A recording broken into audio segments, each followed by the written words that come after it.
This is Arise America.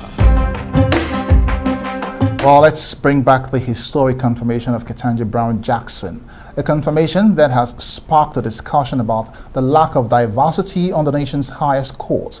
A renewed focus on the absence of black judges on the federal judiciary's lower courts has led to a study revealing this disparity within the U.S. court system. A CNN analysis of data from the Federal Judicial Center shows that out of 3,852 confirmed federal judges, only 240 of them have been black. 71 of them have been black women.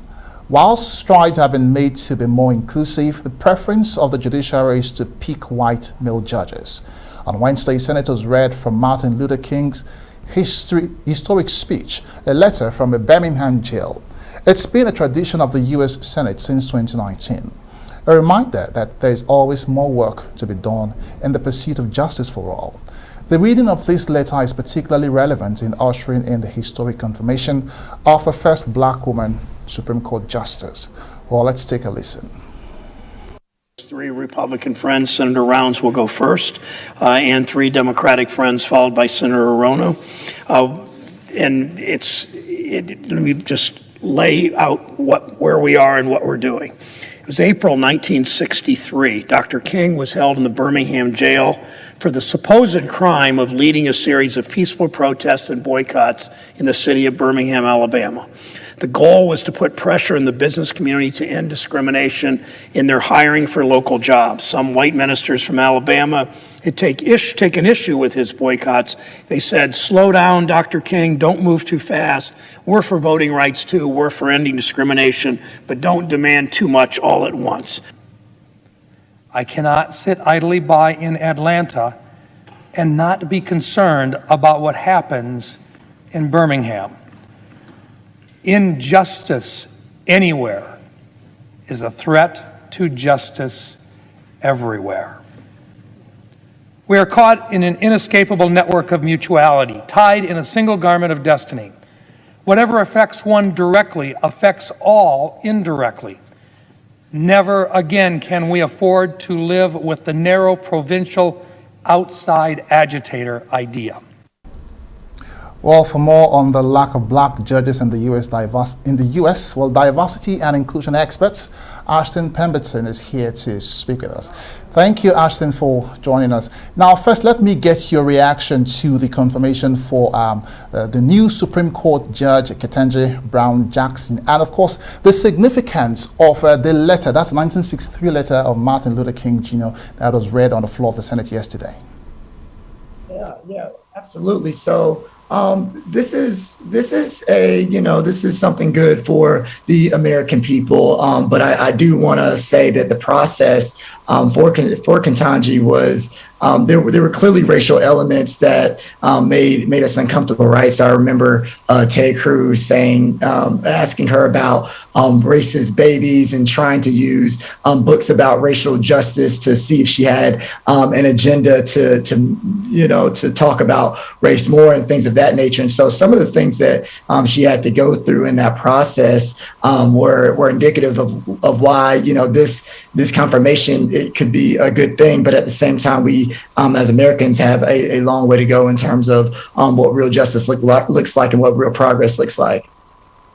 Ashton, we have just seen vote for the first black woman to be voted to the Supreme Court, and that's like 55 years after Thurgood Marshall, the first black man, got there. Now, this speaks to a lot on the lack of diversity on the federal bench. Does this inspire enough confidence in the American justice system? It's a start. It's a start. I think that in the American justice system, a lot of people think of it as the American injustice system, right? Because once again, you have this black woman up here, but once again, she stands out because there is a lack of diversity in the Senate, and I think that we have to explore why that is. We have to explore her process versus the process of her colleagues to getting this Senate confirmation, and we have to continue to press the boundaries and continue to increase the amount of representation on the Senate, because that's what America is. America is the melting pot, and she should not be sticking out as a woman of color, and particularly a Black woman on the Senate here in the age of 2022. We should be much further than that as a country, and our justice system should reflect that. Well, let's look at the statistics here. I mean, from 3,852 people so far confirmed as federal judges, only 240 have been Black, with just 71 women. What exactly are the major factors responsible for this huge disparity? Well, it's I would call it comfort, power, and control, right? So when you are trying to have power and comfort, a lot of times that can come with having people who have similar backgrounds, who look like you from a race perspective, who come from the same financial background that you come from, who have the same ideological beliefs that you have. And what we understand as Americans is that we are all very diverse people, and that us as a diverse people and a diverse nation, we have diverse needs. And unfortunately, some people feel like the needs of minoritized people and people who are different from them are in direct conflict with the power, control, and the policies that they want to see enacted in this country. And so there will be an agenda to make sure that these places of power like the Senate are not diversified, that it looks the same, and it looks the same over a given period of time, because people unfortunately have agendas that's based on power and control and not justice. And so it's not that surprising at all that the Senate looks like this. And I think that we have to keep that in mind as we move forward, that people do have these agendas, and that they are still going to fight, even with Ketanji having a successful Senate hearing, that people are still going to fight to make it not less diverse and to keep their agendas in play. Well, Ashton, just as you're talking now, Ketanji's hearing is like a flashback to the 1967 hearing of Justice Marshall, with race and crime featuring prominently. From what you saw at that hearing, do you think much progress has been made on racial equity?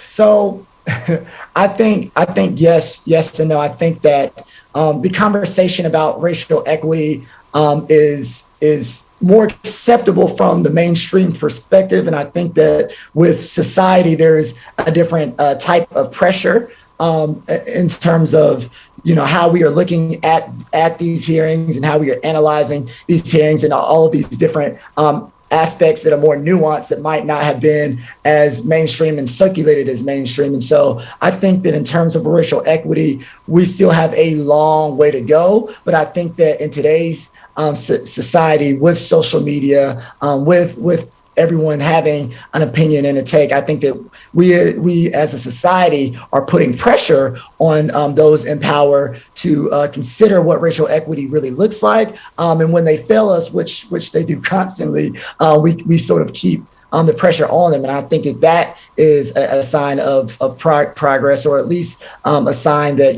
we are going to demand progress. Well, Ashton, I'm going to have to say thank you very much for joining me on the program. This is Arise America.